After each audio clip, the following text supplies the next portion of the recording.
Hey, welcome to another episode of Fight Outnumbered and Win. I am here with a really special guest, Major Tom Haydock. He's our state strategist. So the question we're going to answer is, why maneuver warfare?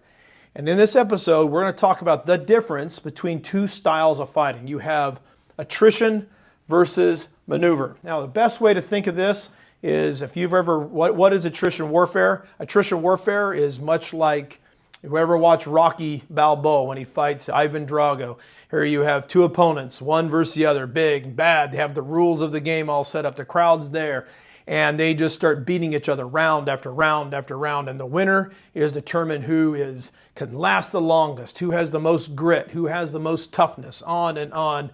And finally, at the very end, through exhaustion, Rocky delivers the final blow. He wins, and we all feel good about ourselves.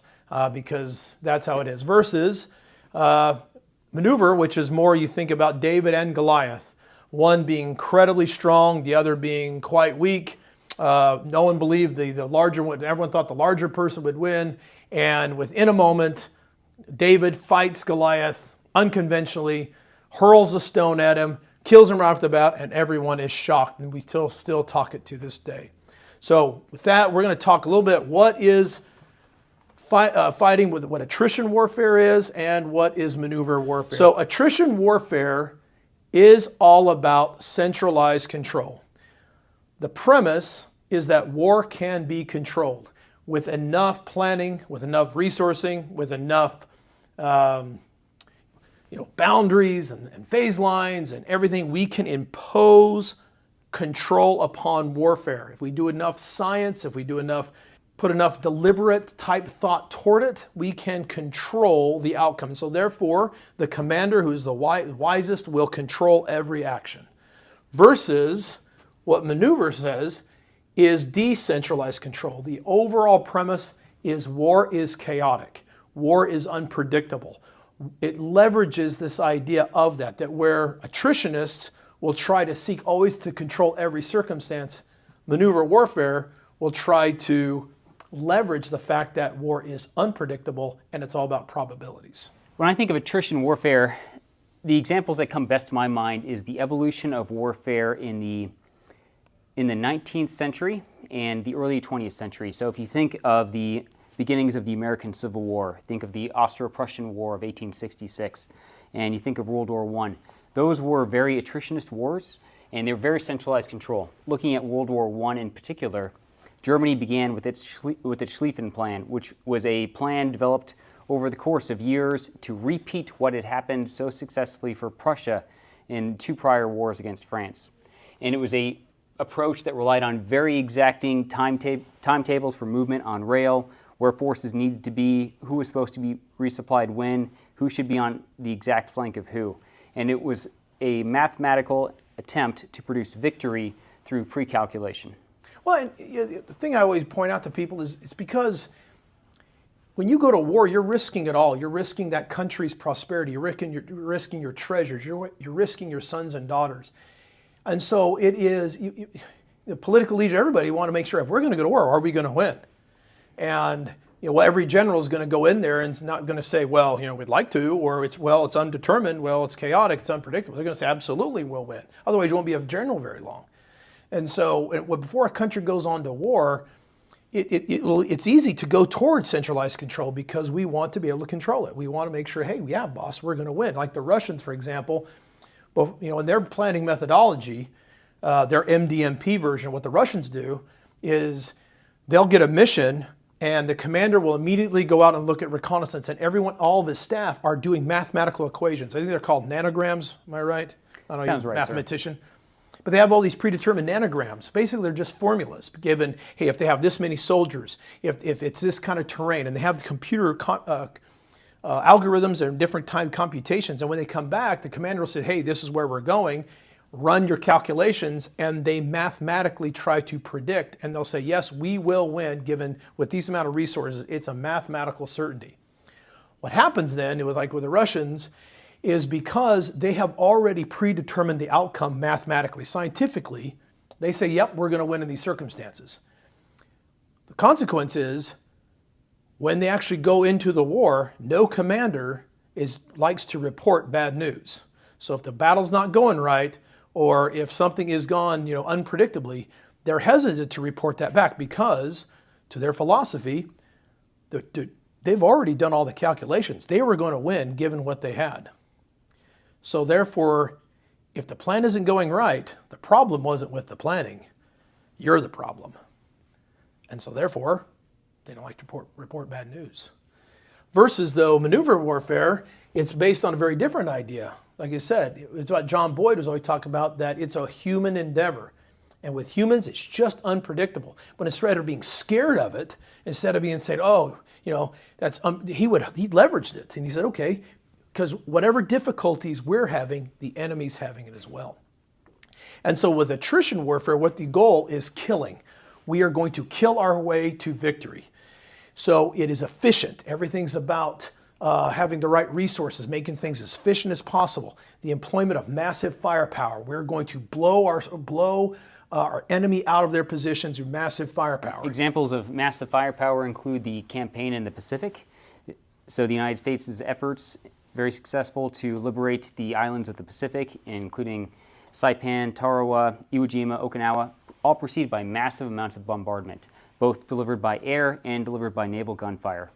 Yeah, and it's interesting. We still think of like Iwo Jima and some of those, they become deceptively enticing because like at Iwo Jima, a great example, we dropped a bomb on every 8 feet, I believe, of Iwo Jima. 1 bomb per every 8 feet.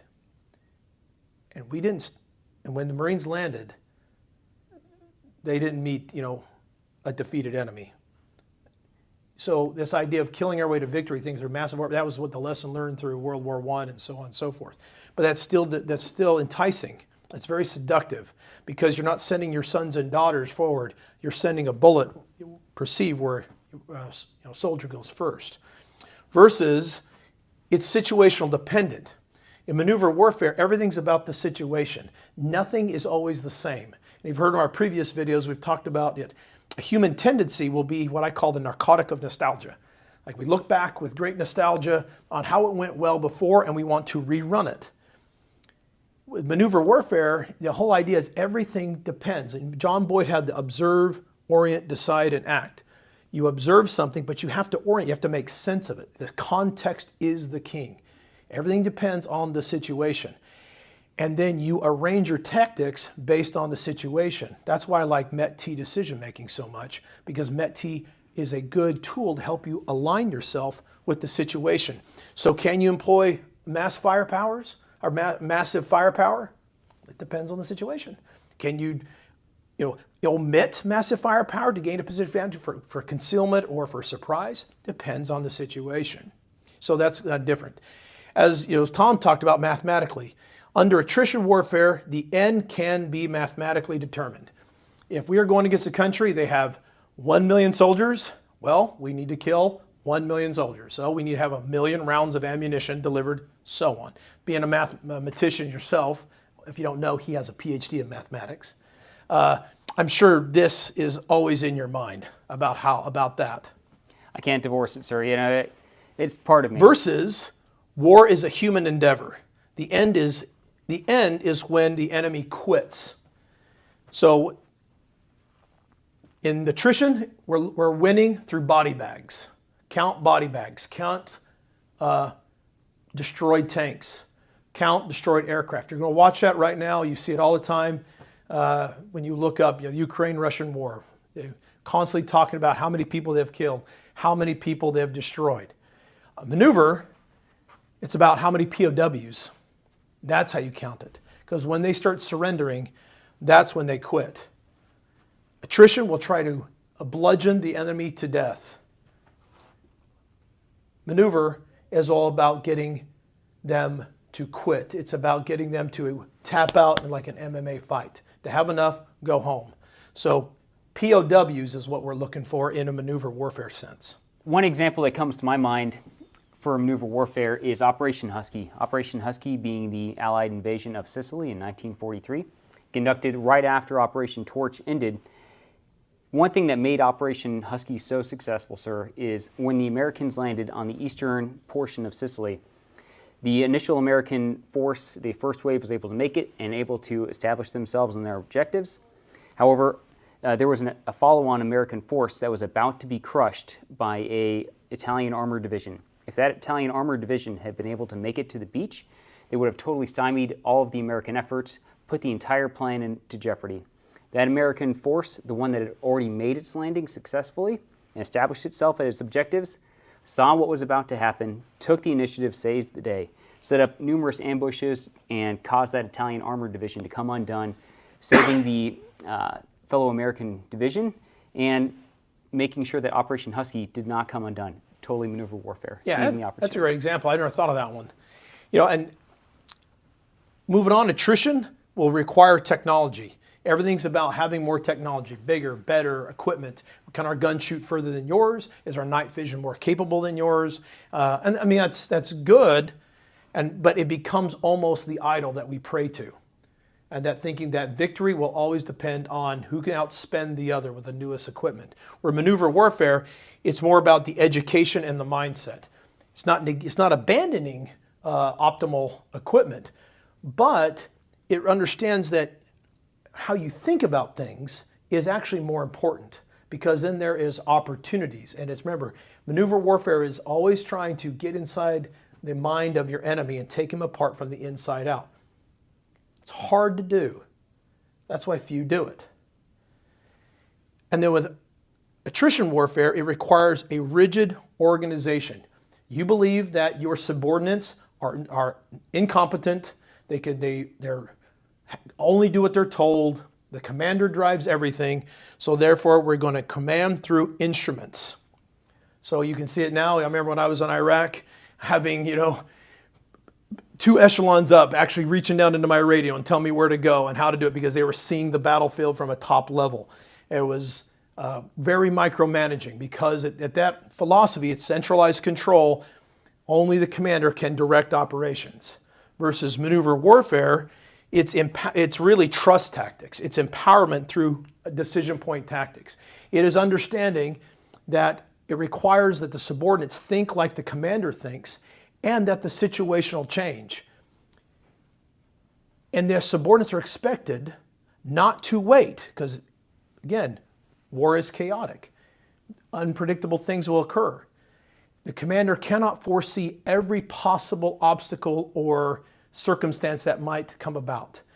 Best they can do is educate his officers, give commanders intent, and then operate on trust tactics and allow subordinates to operate within the framework of intent. But to be faster, as John Boyd would say, than your enemy, is to make decisions and take actions near the point of where action's occurring, to be at the point of action, to make those decisions there. So in summary, to fight outnumbered and win moves toward maneuver warfare style. Like I was telling Tommy earlier, that it's interesting, you look at the American military. How did the American military fight in 1776 when we were going against a much more powerful, resource-rich nation as the British? We fought maneuver warfare style. Did George Washington have centralized control over Nathan Greene, General Gates, Ethan Allen up there at Ticonderoga, and the folks down the south? He had no control over them. They were all operating under very decentralized control, very initiative-based situation. They understood that war was a human endeavor. It was a mindset. It required an innovative organization, and really was command through trust. However, in the United States, when two forces were not outnumbered and they had the advantage in numbers, like the Civil War and General Grant went after General Lee toward the end, then they had the luxury of having centralized control. They could employ massive firepower. The end was almost mathematically determined, and they had better technology and a much more rigid organization. And so you could see America, as we gained the advantage in resources and numbers, we could swing toward more attrition fighting. But our question is how to fight outnumbered and win. That's why we are looking at maneuver warfare as that solution. We were talking earlier before we started filming this that the two are complementary. Attrition and maneuver are not exact opposites of each other. Each one of these is on a spectrum to a degree. If you think about Desert Storm had very centralized control at the very beginning. We had months to prepare our plan for Desert Storm. We had a long firepower campaign, both artillery preparation in the battlefield, plus the air effects that we had.